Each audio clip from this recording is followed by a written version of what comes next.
Doctor, y en ese sentido, antes de pasar de ese aspecto clínico entre la salud mental y la salud física, a mí me gustaría, regáleme un segundito, por ahí.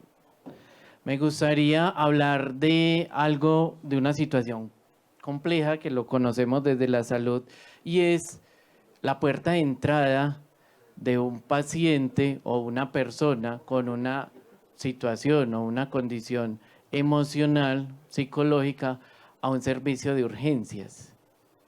Y desde allí, ¿cómo se ve desfavorecido? Y yo he, digamos, peleado en buenos términos con algunos psiquiatras frente a esto. Y es en la atención emergente de ese paciente crítico. Sabemos que hay unos códigos que se instalan desde la atención de urgencias y hablemos de un paciente con un síndrome cardíaco, ¿cierto? Que entra allí a urgencias y que es activado código azul frente a su necesidad crítica, ¿cierto? Pero hablemos de un paciente que se quiere quitar la vida y que llega a una institución de urgencias y que sabemos que hay unos triajes instalados desde lo orgánico, mirando lo crítico de ese paciente en sus funciones o su desregulación orgánica, pero parece ser que no hay un triaje para lo psicológico. Parece ser que llega un usuario a la sala de urgencias con un dolor psíquico, con un malestar, con ese deseo de quitarse la vida y pasa a una sala de atención donde lo recibe el médico o donde lo recibe una enfermera y lo miden con los elementos que allí tenemos, ¿cierto? Desde si le hacemos el chequeo desde su presión arterial, desde su osimetría de pulso, mirando cómo están esas constantes vitales. Y ese paciente posiblemente no tiene alteraciones orgánicas frente a eso. Si algo tendrá, de pronto será una taquicardia o una presión en sus límites normales. Pero ¿qué pasa con ese paciente? ¿Qué pasa con ese usuario? ¿O cuál es la diferencia entre la muerte por una parada cardiorrespiratoria y la muerte por un suicidio? Porque parece ser que al final de todo es muerte, pero no es atendida con la misma rigurosidad. Entonces, doctor, me gustaría que nos ampliara un poquito, no me quería ir sin esa espinita, para que nos ampliara un poquito sobre eso. Interesante pregunta, pero ya la he hablado en varias ocasiones. En Francia, por lo menos, se está implementando una política de desinstitucionalización, valga la redundancia, de instituciones psiquiátricas. Y en países como Argentina se está promoviendo una ley que ha sido muy difícil por cuestiones económicas. Ustedes saben Argentina económicamente cómo está. Se está promoviendo la institucionalización polivalente, ¿cierto? Nosotros, el OMO, somos una institución monovalente. Es decir, el valor de esta institución es psiquiátrica, mientras que hay instituciones que son polivalentes, en las que hay múltiples especialidades. En Colombia es absolutamente difícil. Por ejemplo, urgencias psiquiátricas, ¿cuáles hay en Medellín o digamos en Antioquia? El hospital mental solamente. No existen más urgencias. Somos la única institución con urgencias. Y aquí el valor es el psiquiatra. Acá el valor es pasar al psiquiatra. Lo difícil es, entre comillas difícil, es el triaje de medicina general. Yo puedo garantizar que de 100 pacientes que vengan, uno no pasa el triaje. Es muy difícil que no pase el triaje porque a todos los pacientes, venga de donde venga, se le hace la atención por urgencia, aún sabiendo nosotros los psiquiatras que la atención que se realizó era una consulta externa. Igual eso tiene sus pros y sus contras, sí, claro, tiene sus pros y sus contras porque muchas veces, muchas consultas externas se atienden por urgencias y el paciente que realmente está urgente se tiene que esperar un poco más, ¿cierto? Pero es precisamente lo que hablamos, el sistema de salud mental está perdiendo ese estigma, ese miedo de la gente y ya accedemos e inclusive exigimos con urgencia la atención. Muchos pacientes vienen con un problema de hace 2 años, pero dicen, no, necesito la atención urgente y se vienen para el mental, ¿cierto? Entonces, lo que usted dice, por un lado, serían políticas nacionales y eso, los que se encargan, un proyecto, si alguien me escucha, es precisamente crear hospitales polivalentes donde no solamente esté el equipo de urgencias, médicos, valga la redundancia, orgánicos, sino que también está el equipo psicosocial activo. Porque es que a veces el equipo psicosocial es solamente para los que están hospitalizados, pero el equipo psicosocial no está para las urgencias. Entonces llega el paciente de urgencia y de pronto el paciente dice, siento palpitaciones, que no es lo mismo que taquicardia, porque la palpitación es la percepción subjetiva de sentir el corazón. Normalmente nosotros no sentimos nuestro corazón. Y cuando nosotros lo sentimos, eso se llama palpitaciones. Ya cuando el corazón se siente y hay, o inclusive no se puede sentir, pero el pulso está por encima de 100, 120, ya empieza uno a hablar de taquicardia, ¿cierto? Entonces, muchas veces el paciente llega a urgencias generales a pedir atención de urgencia y vuelvo, insisto, los médicos no tienen la visión de salud mental y le dicen, no señor, eso no es urgencia, pida consulta ambulatoria con psiquiatría. La consulta se la dan dentro de 1 o 2 meses. Imagínese usted en medio de una crisis emocional. En estos días atendió un paciente que el papá se había muerto recientemente. Él era conductor de bus y le matan a la esposa iba con él en el mismo bus y le matan a la esposa dentro del bus en medio de un robo. El tipo llega a la urgencia, le toman los signos vitales, le colocan el aparatico acá que se llama oxímetro de pulso, le toman la presión, lo ocultan, le dicen, no señor, usted no tiene nada urgente. ¿Ustedes creen que eso no es urgente? Ese estado emocional. Es de terror que un médico te diga, usted no tiene nada. Es lo peor que un médico puede decir, porque siempre tenemos algo. Entonces yo insisto para la Facultad de Medicina en que no solamente veamos de manera ortodoxa al ser humano con esa formación biomédica, sino también una formación espiritual, más humanizada.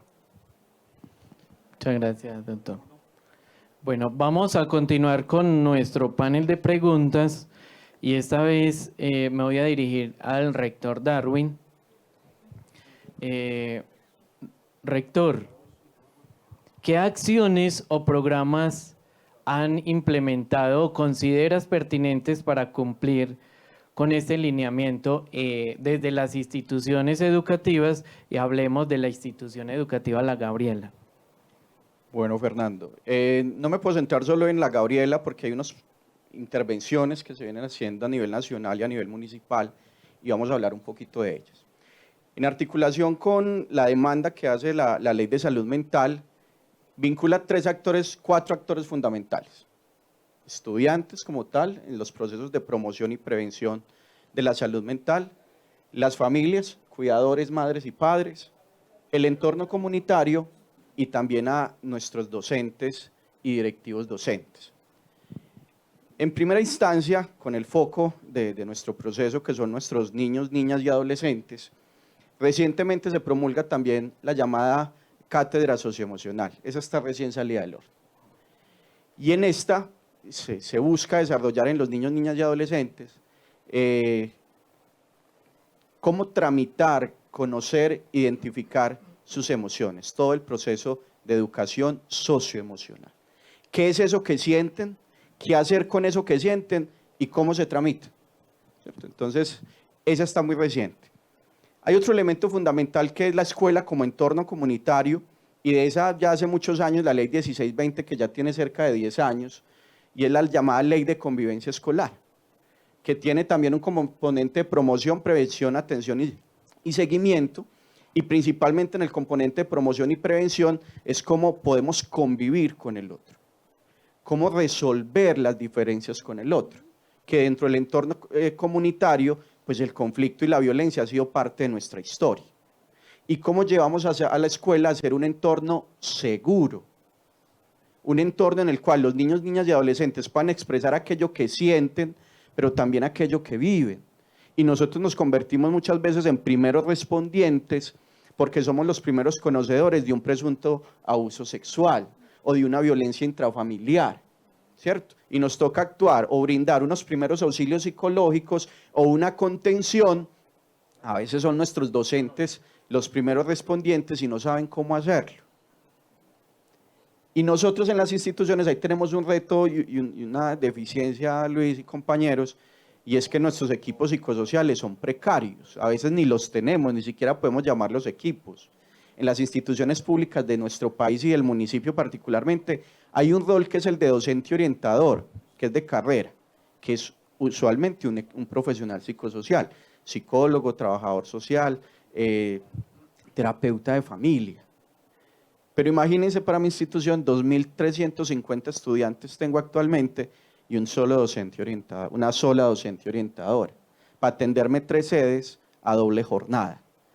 El recurso humano es insuficiente y lo venimos hablando. Y allí es cuando la estrategia de Sanamente se convierte en un salvavidas y es, venga, los vamos a apoyar con un profesional de escucha activa bajo los recursos que tenemos, que nos dicen, al menos va a estar 1 o 2 días a la semana. Listo, es mejor eso que no tener nada. Y además te vamos a apoyar por un tiempo con un profesional para acompañar a los niños, niñas y adolescentes que tienen alguna dificultad de aprendizaje, ¿cierto? Y eso se convierte en un aliciente, entonces también se convierte en una necesidad y de visibilizar la importancia de una asignación de recursos desde el orden nacional para que este tipo de programas se mantengan y las instituciones educativas puedan brindar, al menos inicialmente y oportunamente, una identificación y derivación de los casos que sean muchos más complejos. Y de allí que nuestros docentes y equipos psicosociales también tengan al menos la habilidad y formación de decir, venga, usted necesita derivación. Pero también la empatía, y que no me le digan a un estudiante que llega con ese sufrimiento psicológico, psíquico, como el médico, y que me diga, no le pare bolas a eso, no llore por eso son bobadas, usted tan bonito, tan grande o lo que sea, y sufriendo por eso. No, que se conviertan en primeros escuchadores empáticos de ese sufrimiento y que le podamos brindar esas herramientas iniciales para acompañarlos. Y allí, retomando, también hay que resaltar el trabajo que la Secretaría de Educación Municipal viene realizando en la formación y fortalecimiento de los comités de convivencia escolar y la formación que viene brindando un grupo significativo de docentes y directivos del municipio en la formación para la implementación de la cátedra socioemocional. Porque es que eso no es solamente haga la ley y ya los profesores y directivos mágicamente saben cómo implementar cátedra socioemocional en los colegios. No, pues ya a veces los psicólogos y psicosociales nos vemos también enredaditos. Ahora imagínese un licenciado en lengua castellana, un licenciado en idiomas, etcétera, ¿cierto? Entonces, eso es lo que venimos haciendo y particularmente ya desde la institución educativa, Luis, que me preguntas, ahorita les mencionaba un poquito, Rincón de la Calma, por ejemplo, fortaleciendo y trabajando todo el tema de gestión emocional. Formamos hace poquito con Cámara de Comercio cerca de 40 mediadores escolares entre docentes y estudiantes y directivos que nos ayuden a conversar con el otro sobre esas diferencias que tenemos y que el colegio pues, nos permita sentirnos tranquilos y seguros con el otro, aunque no pensamos y seamos iguales. Entonces allí ese trabajo articulado. Y el otro actor que tenemos son las familias y los cuidadores. Con ellos venimos haciendo todo el proceso de formación de las llamadas escuelas de familia, justamente en este trabajo de pautas de crianza, de comunicación afectiva, de relacionamiento, de estrategias para criar y acompañar a nuestros niños, niñas y adolescentes en su proceso de formación. Y también tenemos articulación con entidades externas, comisaría, cuando tenemos violencias al interior de las familias, remisión a EPS cuando tenemos algunos signos de riesgo por ahí y levantamos la mano también para otras entidades. Salud nos ha ayudado también mucho con el tema de intervenciones en salud mental, en posvención, cuando hemos tenido hechos desafortunados de suicidio. Entonces también la articulación intersectorial es muy importante.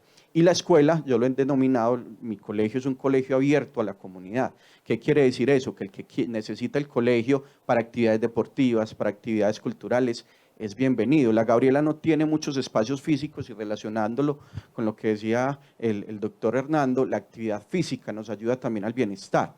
Entonces, mientras puedan estar practicando fútbol del salón, baloncesto, baile, etcétera, en nuestra institución educativa, son bienvenidos. Gracias, rector. Yo creo que me respondió la segunda pregunta con el discurso. La segunda pregunta estaba enfocada en qué retos identifica para implementar los mandatos de la ley en el ámbito escolar y qué oportunidades visualiza. Yo creo que ya lo dejó súper claro, pero ¿consideras, rector, que podríamos darle un poco más de apertura a esto, entendiendo la escuela como un eje de salud mental comunitaria? Total, Luis. Mira, ahí todavía tenemos muchos retos. Uno es que todavía sigue habiendo una mitificación frente a la salud mental y cuando nosotros citamos a un padre, madre o acudiente por alguna situación con su hijo, por signos de alerta que nos despierta de que está agresivo, de que está intolerante, de que tal vez no se concentra en la escuela y lo remitimos para valoración médica o psicológica, siempre nos dicen mi hijo no está loco. Bueno, siempre no, en muchísimos casos. O yo no voy a medicar a mi hijo, ¿cierto? Cuando justamente lo que buscamos es una articulación interinstitucional, como lo decíamos, para lograr esa formación integral de este niño, niña, adolescente. Lo otro, Luis, tiene que ver con ampliar las ofertas interinstitucionales.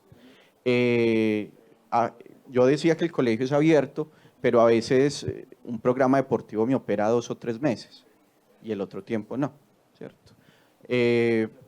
O lo que mencionábamos ahorita de los equipos psicosociales, que pues obviamente si no es por la estrategia de Sanamente nosotros seguiríamos operando prácticamente solos, ¿cierto?